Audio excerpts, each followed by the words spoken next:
In আসাবাত সাররাও, যদি মোমেনের কোনো কল্যাণ হয়, ফাশাকারা, যদি কোনো কল্যাণ মোমেন পাই তাহলে বলে আলহামদুলিল্লাহ। ওয়াইন আসাবাত হুজাররা ফাসবারা, যদি কোনো সমস্যা চলে আসে তো ধৈর্যের পরিচয় দেয়, তো তাহলে সুবিধে আসলে বলে আলহামদুলিল্লাহ, আর বিপদ আপদ আসলে ধৈর্যের পরিচয় দেয়, ভেঙে পড়ে না। তাই মোমেনের সব কিছুই হলো আল্লাহর জন্য শুকরিয়া। এই কথা রাসূল সাল্লাল্লাহু আলাইহি সাল্লাম বলেন। আমরা কিভাবে আসলে আল্লাহর শুকরিয়া আদায় করতে পারি?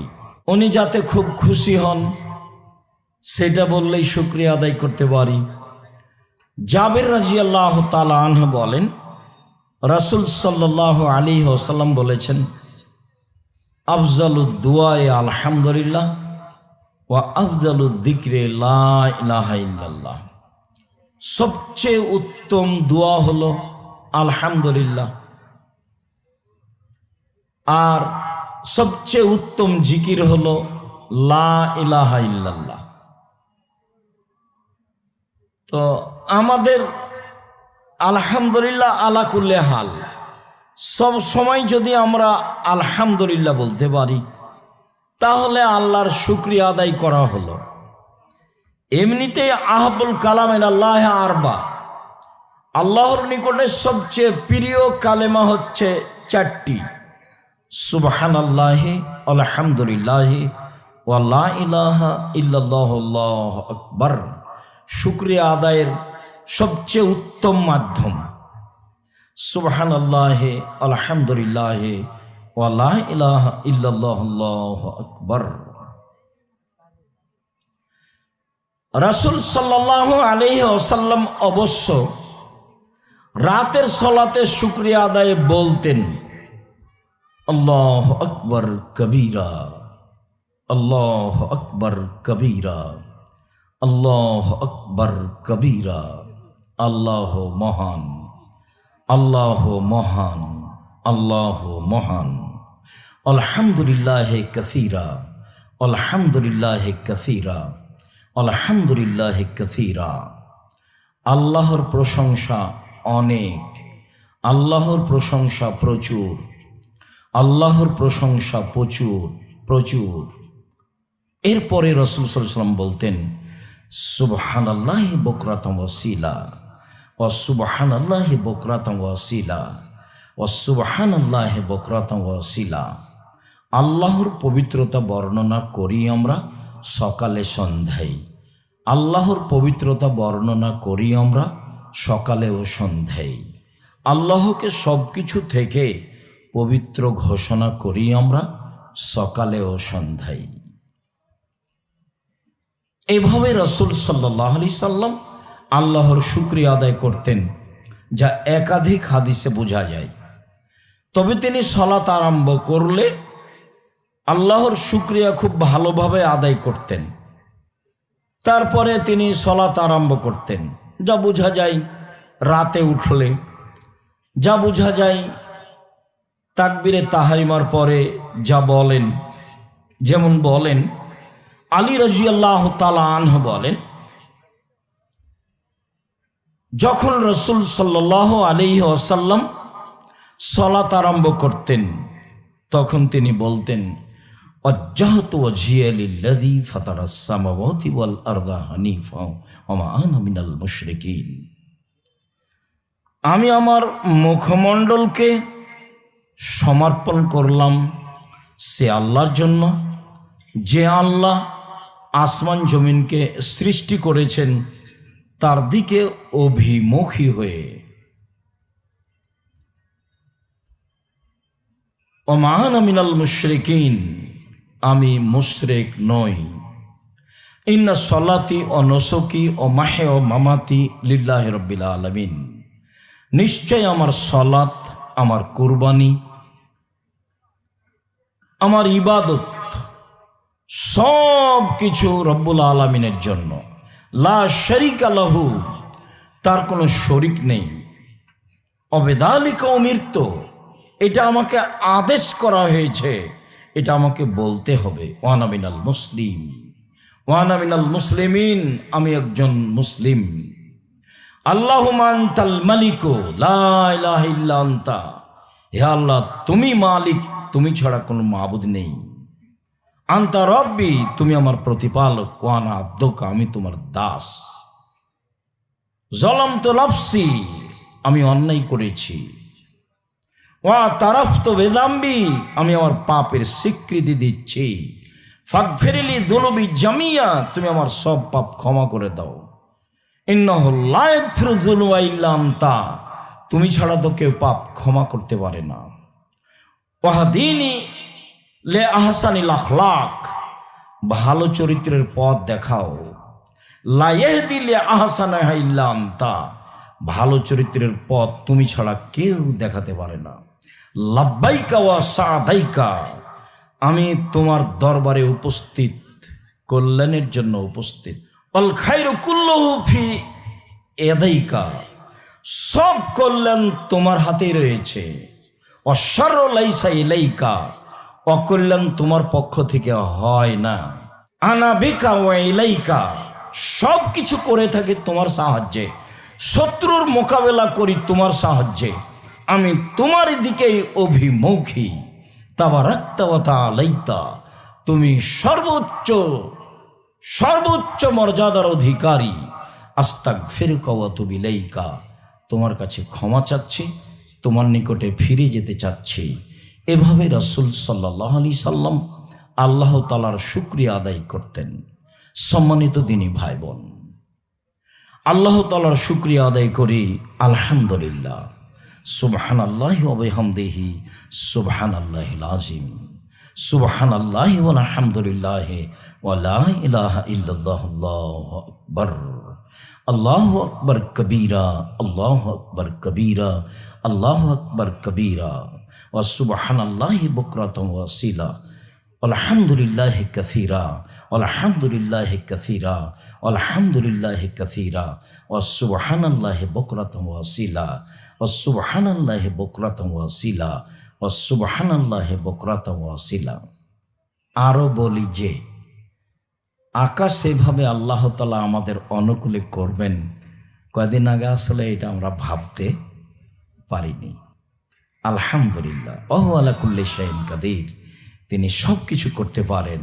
ফাআলুল লিমা ইউরিদ, যা ইচ্ছা তাই করেন, তার নাম আজিজ, পরাক্রমশালী, তিনি কাউকে পরোয়া করেন না। সম্মানিত দিনী ভাই বোন, তারপরের কথা বলি। তারপরে আল্লাহর কাছে একটু চাই। আবু হুরায়রা রাদিয়াল্লাহু তাআলা আনহু বলেন, রাসূল সাল্লাল্লাহু আলাইহি ওয়াসাল্লাম বলেছেন, লাইসা শাইউন আকরামা ইনদাল্লাহি মিনাদ দুআয়ে, চাওয়া কাজটি আল্লাহর কাছে যত প্রিয়, পৃথিবীর কোনো কাজ আল্লাহর কাছে তত প্রিয় নয়, এটাই সবচেয়ে প্রিয়। আবু হুরায়রা রাদিয়াল্লাহু তাআলা আনহু বলেন, রাসূল সাল্লাল্লাহু আলাইহি ওয়াসাল্লাম বলেছেন, মাল্লাম ইয়াসআলিল্লাহ গাযিবা আলাইহি, আল্লাহ মাল্লাম ইয়াদউল্লাহ গাযিবা আলাইহি, যে ব্যক্তি আল্লাহর কাছে চায় না, আল্লাহ তার উপরে অসন্তুষ্ট হন। আবু হুরায়রা রাদিয়াল্লাহু তাআলা আনহু বলেন, রাসূল সাল্লাল্লাহু আলাইহি ওয়াসাল্লাম বলেছেন, মাল্লাম ইয়াসআলিল্লাহ ইয়াগযাব আলাইহি, যে ব্যক্তি আল্লাহকে তার প্রয়োজনের কথা বলে না, আল্লাহ তার উপরে অসন্তুষ্ট হন। আল্লাহর কাছেই চাওয়া ভালো। আমরা আমাদের সালাফি কনফারেন্সের সূচনায় প্রশংসা করার পরে আমাদের এই সালাফি কনফারেন্স ভালোভাবে বাস্তবায়ন হোক, এটা কার কাছে দাবি করতে পারি? আল্লাহর কাছে। না দাবি করলে তিনি অসন্তুষ্ট হবেন। আবু হুরায়রা রাদিয়াল্লাহু তাআলা আনহু বলেন, রাসূল সাল্লাল্লাহু আলাইহি ওয়াসাল্লাম বলেছেন, লাইসা শাইউন আকরামা ইনদাল্লাহি মিনাদ দুআয়ে, আল্লাহর কাছে চাওয়া কাজটি যত প্রিয়, পৃথিবীর কোনো কাজ আল্লাহর কাছে তত প্রিয় নয়। আল্লাহর কাছে সবচেয়ে প্রিয় কাজ কি? চাওয়া। তা আমরা সূচনায় বলি, আল্লাহ আমাদের সালাফি কনফারেন্স এইটা তুমি ভালোভাবে বাস্তবায়ন করার সুযোগ ও তৌফিক দান করো, আল্লাহুম্মা আমিন। এবারে সালাফি কনফারেন্সের সূচনা থেকে নিয়ে শেষ পর্যন্ত ভদ্রতা ও নম্রতা বজায় রাখা একান্ত জরুরি। আব্দুল্লাহ ইবনে আব্বাস রাদিয়াল্লাহু তাআলা আনহু বলেন, রাসূল সাল্লাল্লাহু আলাইহি সাল্লাম বললেন, লে আসাদ আব্দুল কায়েস ইন্না ফিকা লাখাসলাতাইন। এক এলাকা থেকে এক প্রতিনিধি এসেছিলেন, সেই প্রতিনিধির প্রধান ছিলেন আব্দুল কায়েস। আল্লাহ রাসূল তাকে বললেন, ইন্না ফিকা লাখাসলাতাইন, তোমার ভিতরে দুইটা অভ্যাস আছে, খাসলাত আদব, তোমার ভিতরে দুইটা আদব আছে। ইন্নাল্লাহ ইউহিব্বুহুমা আল হিলমা ওয়াল আনাতা, সেইটা আল্লাহ খুব ভালোবাসেন। তার একটা হলো ধৈর্য আর একটা হলো ধীর স্থিরতা। তোমার ভিতরে এটা আছে। 5 জন বা 9 জন তারা এসেছিলেন। এসেই তিনি ব্যতীত বাকি একবার তাড়াহুড়া করে উঠ থেকে নেমে রাসূলের সাথে সাক্ষাৎ করলেন, কথোপকথন করলেন। আর আল্লাহ রাসূল একে দেখলেন যে লোকটা উঠ থেকে নেমে জামা কাপড় ঠিক করে হাত মুখ প্রয়োজনে ধুয়ে নিজেকে ভালো করে প্রস্তুত করে সাজগোজ করে রাসূলের কাছে আসলেন। তখন আল্লাহ রাসূল বললেন, শোনো আসাদ আব্দুল কায়েস, তোমার ভিতরে দুইটা জিনিস আছে যেটা আল্লাহ পছন্দ করেন। দেখেন, মানে চাল চলন প্রকাশ পায়, ওর ভিতরে যেটা চাল চলন ভালো থাকে সেটা এমনিতে কি হয়, প্রকাশ পায়। ইনি মূল ব্যক্তি, ইনি তাড়াহুড়া করে গিয়ে রাসূলের সাথে সাক্ষাৎ করেননি। তো আল্লাহ রাসূল বলছেন, শোনো আব্দুল কায়েস, তোমার ভিতরে দুইটা জিনিস আছে যে দুইটা আল্লাহ পছন্দ করেন। তার একটা হলো ধৈর্য আর একটা হলো ধীর স্থিরতা। আব্দুল্লাহ ইবনে আব্বাস রাদিয়াল্লাহু তাআলা আনহু বলেন, রাসূল সাল্লাল্লাহু আলাইহি ওয়াসাল্লাম বলেছেন, আস-সামাতুল হাসানু ওয়াত তাওয়াদুতু ওয়াল ইকতিসাদু মিন 24 জুজান মিন নবুয়া। ভালো চাল চলন, ধীর স্থিরতা, মধ্যম পন্থায় চলা, কথা বলা, খাওয়া, জীবিকা নির্বাহ, কাপড় চোপড়, পোশাক আশাক সব কিছু মধ্যম পন্থায় অবলম্বন করা নবুয়তের 24 ভাগের 1 ভাগ। নবী হওয়ার যতগুলি গুণ লাগে তার 24 ভাগের 1 ভাগ তার মধ্যে আছে, যার মধ্যে 1 ভালো চাল চলন, 2 ধীর স্থিরতা, 3 মধ্যম পন্থা। এই 3টা যার ভিতরে আছে, রাসূল সাল্লাল্লাহু আলাইহি সাল্লাম বললেন তার ভিতরে নবী হওয়ার যে 24টা গুণ রয়েছে, এটা হলো 24 ভাগের 1 ভাগ। আব্দুল্লাহ ইবনে সারজিস রাদিয়াল্লাহু তাআলা আনহু বলেন, রাসূল সাল্লাল্লাহু আলাইহি সাল্লাম বলেছেন, আন্নাল হাদিয়া সালেহা ওয়াস সামতা সালেহা ওয়াল ইকতিসাদা মিন 25 জুজান মিনান নবুয়া। ভালো আদর্শ, ভালো চাল চলন, মধ্যম পন্থা নবীর 25 ভাগের 1 ভাগ, নবুয়তের 25 ভাগের 1 ভাগ। নবী হলে যেসব গুণাবলী লাগে, এই 3টা যার ভিতরে আছে তার ভিতরে সেই গুণের 1 ভাগ রয়েছে। সেটা কি? আল হাদিয়াস সালেহ আল হাদিউস সালেহ, ভালো আদর্শ, অসামতুস সালেহ ভালো চাল চলন, অল ইকতিসাদ মধ্যম পন্থা। চলেন। এবার শেষে যাই। সালমান রাদিয়াল্লাহু তাআলা আনহু বলেন, রাসূল সাল্লাল্লাহু আলাইহি ওয়াসাল্লাম বলেছেন, লা ইয়ারদুল কাযা, লিখিত ভাগ্য পরিবর্তন হয় না, লিখিত ভাগ্য পরিবর্তন হয় না ইল্লা বিদুআয়ে, তবে আল্লাহকে ডাকলে আল্লাহ নতুনভাবে কেটে পরিবর্তন করে দেন। উনি সব কিছু করতে পারেন। সম্মানিত দিনী ভাই বোন, আল্লাহ সব কিছু করতে পারেন মর্মে আজকের আলোচনার সূচনায় প্রথমে হলো আমরা আল্লাহর শুকরিয়া আদায় করি, আলহামদুলিল্লাহ। তারপরে আমরা সালাফি কনফারেন্সের শুরু থেকে নিয়ে শেষ পর্যন্ত ভালো চাল চলনে, ভালো আদর্শে, মধ্যম পন্থা অবলম্বন করে অবশ্যই সময় কাটাবো ইনশাআল্লাহ। তারপরে হলো এই আসার যাওয়া যেন সমান না হয়, বা ভুলটাই যেন বেশি না হয়। আসা যাওয়া যেন আল্লাহর কাছে তাকওয়া, রুজি, পরেজগারিতা, টাকা পয়সা, অর্থ সম্পদ, ঈমান সব কিছু আল্লাহর কাছে চেয়ে নিতে পারি। একটা দিনী বৈঠকে এসেছি। সম্মানিত দিনী ভাই বোন, সালাফি কনফারেন্সের সূচনার আলোচনায় শেষ করতে গিয়ে প্রথমে বলি, যারা আপনারা এসেছেন, আসছেন, আসবেন, তাদের জন্য আন্তরিকভাবে আমি শুকরিয়া আদায় করি, জাযাকুমুল্লাহ খায়র। যারা প্রশাসনে রয়েছে তাদের জন্য শুকরিয়া আদায় করি, জাযাকুমুল্লাহ খায়র। যারা আমাদের ছেলেরা বিভিন্ন কাজে সহযোগিতায় রয়েছে তাদের জন্য আন্তরিকভাবে দোয়া করি, জাযাকুমুল্লাহ খায়র। তারপরে আপনাদের সাথে আরও জরুরি কথা বলি। জরুরি প্রয়োজন ছাড়া গেটের ওই দিকে যাবেন না, এটা আমার আপনার কাছে জোরালো দাবি। ভদ্র আচরণের এটা একটা বড় দিক। অবশ্যই আপনি মনে রাখবেন, সালাফি কনফারেন্সে এসেছেন, তা বুঝেন কি?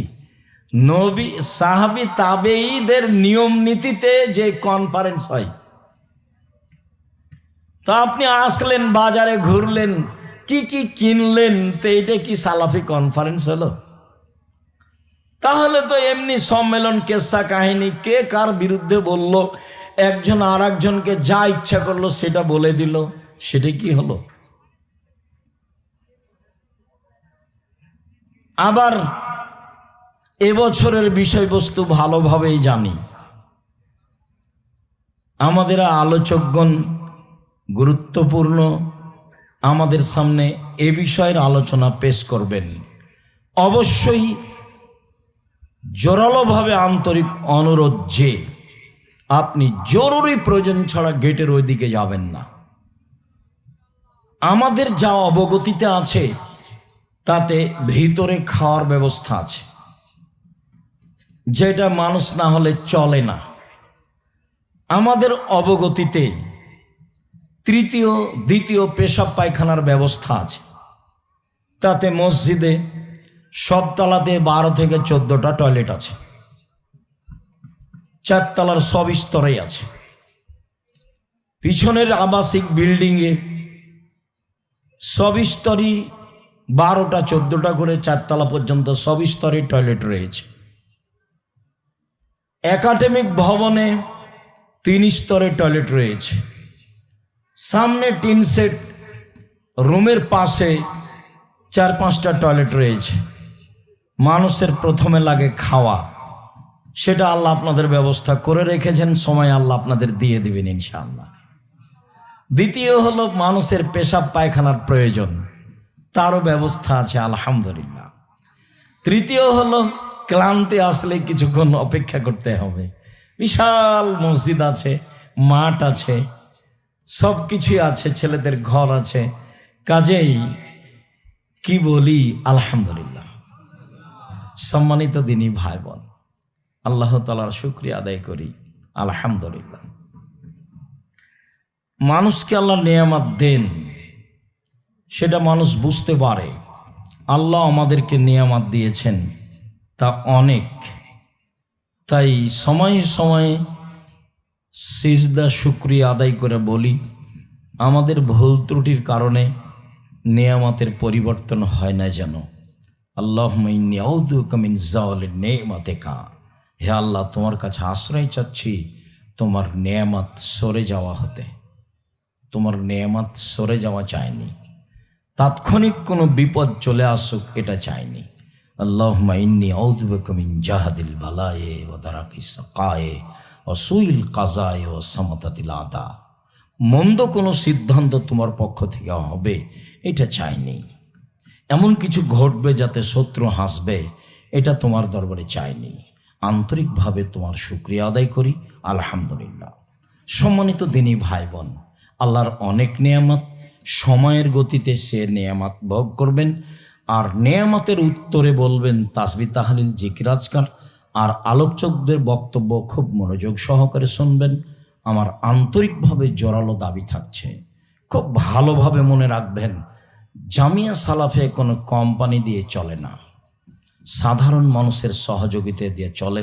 সেটা আমি আপনি, কোনো বিত্তশালী দিয়েও চলে না। কাজেই টাকাটা খেয়ে শেষ করে দিবেন, আজে বাজে কাজ করে শেষ করে দিবেন, এইটা যেন না হয়। আপনার টাকাটা যেন কাজে লাগে, সেই মর্মে আপনি কাজ করবেন। আল ইয়াদুলিয়া খায়রুন ইয়াদিস সুফলা। আল্লাহ রাসূল বলেন, দেওয়া হাত ভালো নেওয়া হাতের চেয়ে, দেওয়া হাত ভালো নেওয়া হাতের চেয়ে, দেওয়া হাত ভালো নেওয়া হাতের চেয়ে। রাসূল সাল্লাল্লাহু আলাইহি সাল্লামের কথা মূল্যায়ন করো তো আল্লাহকে সন্তুষ্ট করার আশায়, পরকালের সফলতার উদ্দেশ্যে সালাফি কনফারেন্সে এসেছি। এ দিয়ে আল্লাহকে শুকরিয়া আদায় করতে চাই। আল্লাহ, মানুষ হিসেবে কোনো ভুল ত্রুটি থাকলে তুমি মাফ করো, সালাফি কনফারেন্সকে ভালোভাবে কবুল করো এবং শেষ পর্যন্ত এটা ভালোভাবে বাস্তবায়ন করার তৌফিক দান করো। আমরা যেন ভদ্রতা বজায় রেখে পুরুষ নারী সবাই বড় বড় আলোচকদের কথা শুনতে পারি এবং সে অনুযায়ী আমল করতে পারি, এই তৌফিক তুমি দান করো। সম্মানিত দিনী ভাই বোন, আল্লাহর নেয়ামত এখানে অনেক আছে, সেগুলি হালকা করে আপনার দরবারে পেশ করে আজকের সূচনার আলোচনা এখানেই শেষ করছি। অবশ্যই আপনার সময় যেন অপচয় নষ্ট না হয়, অবশ্যই আপনার পয়সা 10 টাকা হোক সেটা যেন বিফলে নষ্ট না হয়, যা আমি চাইনি।